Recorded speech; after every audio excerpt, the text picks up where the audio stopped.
आप सब लोगों को नमस्कार। पिछले लगभग 1 साल से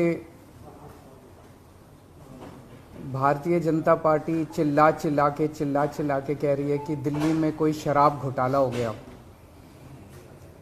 और देश की जो भी सबसे बड़ी से बड़ी जांच एजेंसियां हैं वो अपना सारा काम धंधा छोड़ के शराब घोटाले की जांच में लगी हुई हैं। तो मैं समझता हूं कि उनको अब तक तो शराब घोटाले के सब कुछ मिल ही गया होगा, सारा पैसा भी मिल गया होगा, सब कुछ मिल गया होगा। तो पहले 2-3 मिनट में इसी पे चर्चा करना चाहूँगा कि शराब घोटाले में जांच एजेंसियां कैसी जांच कर रही है, क्या मिला अभी तक। इसमें मनीष सिसोदिया जी जो कि फाइनेंस मिनिस्टर थे, डिप्टी चीफ मिनिस्टर थे, उनके ऊपर सबसे बड़ा आरोप ईडी ने और सीबीआई ने लगाया है कि मनीष सिसोदिया जी ने अपने 14 फोन तोड़ दिए। तो इन्होंने सबूत खत्म करने की कोशिश की। ये सारी जांच वांच करने के बाद इन एजेंसीज ने मनीष सिसोदिया पे आरोप लगाया कि 14 फोन तोड़ दिए। ये ईडी की चार्जशीट है, ईडी का डॉक्यूमेंट है ये, जिसमें इन्होंने ये 14 फोन का IMEI नंबर लिखा हुआ है कि ये वो 14 फोन है जो मनीष सिसोदिया के थे और जो मनीष सिसोदिया ने इन फोनों को डिस्ट्रक्ट कर दिया। ये ईडी के डॉक्यूमेंट में है। इसी के बाद ईडी की सीजर मेमो है। ईडी कुछ भी सीज करता है तो उसको मेमो, इन 14 में से ईडी खुद ही कह रही है सीजर मेमो कि 4 फोन हमारे पास हैं। ये इनका सीजर मेमो है, इंपाउंडिंग ऑर्डर 18 मार्च 2023 का और इंपाउंडिंग ऑर्डर 5 जनवरी 2023 का। 4 फोन उसमें से इनके पास हैं और एक सीबीआई का ये डॉक्यूमेंट है, एक फोन सीबीआई के पास है। तो 14 में से 5 फोन तो इनके अपने पास ही हैं जो कह रहे हैं कि मनीष सिसोदिया ने तोड़ दिए। उन 14 में से 5 फोन ईडी और सीबीआई के कब्जे में हैं। बाकी 9 फोन, तो जब इन्होंने ये आरोप लगाया, हम तो छोटे लोग हैं, हमारे पास इतने साधन नहीं थे, लेकिन फिर भी अपने सीमित साधनों से पिछले महीने 1.5 महीने में हमने भी थोड़ी जांच करी तो पता चला बाकी मोस्टली फोन, एक आध को छोड़ के वो भी पता चल जाएगा का, मोस्टली फोन जिंदा हैं, कोई ना कोई इस्तेमाल कर रहा है। और उन फोन को कोई वॉलंटियर के पास है, कोई कहीं है, कोई कहीं है, कोई ना कोई इस्तेमाल कर रहा है। वो मनीष जी के फोन नहीं है, वो कोई ना कोई इस्तेमाल कर रहा है। वो फोन जिंदा हैं और ये फैक्ट कि ये फोन जिंदा हैं ये ईडी को भी पता है और ये सीबीआई को भी पता है।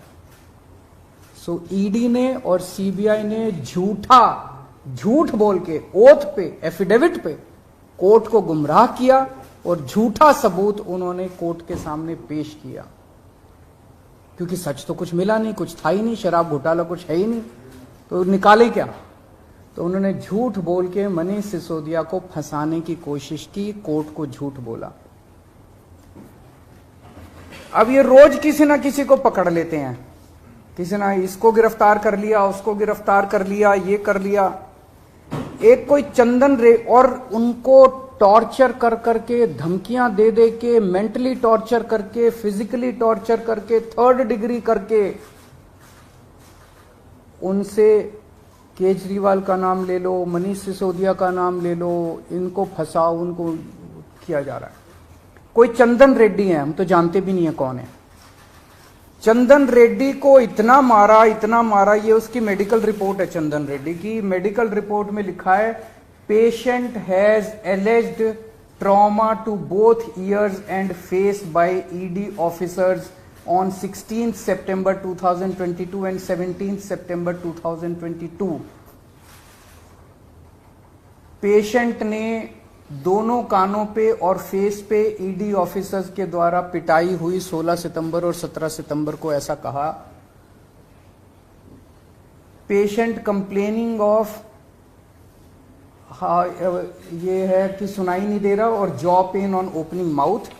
और इन्वेस्टिगेशन पे पता चला right ear mild to moderate mixed hearing loss, left ear severe to profound mixed hearing loss. उसके कान के पर्दे फट गए, उसको सुनाई नहीं दे रहा। ऐसा चंदन रेड्डी से ईडी क्या उगलवाने की कोशिश कर रही थी? उसको क्या कहने का दबाव डाला जा रहा था कि उसकी इतनी पिटाई करी कि उसके कान के पर्दे फट गए? उसको किस कागज पे दस्तखत करने के लिए कहा जा रहा था? और उसने झूठ बोलने से मना कर दिया तो उसकी पिटाई की उन्होंने।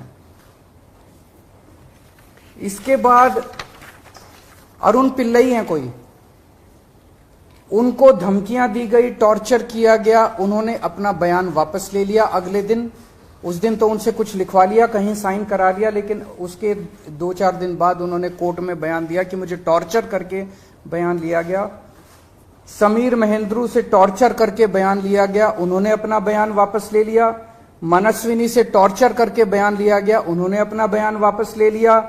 भूषण बेलगवी से टॉर्चर करके, ये 5 नाम तो मेरे पास ही है, पता नहीं ऐसे कितने लोग हैं जिन लोगों को टॉर्चर कर करके बयान लिए गए। ये हो क्या रहा है? एक के बाद एक, एक के बाद एक, एक के बाद एक, जितने लोगों को ये बुला रहे हैं सबको मारते हैं, पीटते हैं, टॉर्चर करते हैं। एक ऐसा व्यक्ति है जिसे एक कमरे में उस व्यक्ति को बिठा रखा था, दूसरे कमरे में उसकी वाइफ को और उसके पिताजी को बिठा लिया, और उसको बोलते हैं कि या तो इस कागज पे साइन कर दे, नहीं तो तेरी पत्नी को और तेरे पिताजी को भी जेल भेज रहे हैं। ये चल क्या रहा है? मैं प्रधानमंत्री जी से पूछना चाहता हूं, ये चल क्या रहा है?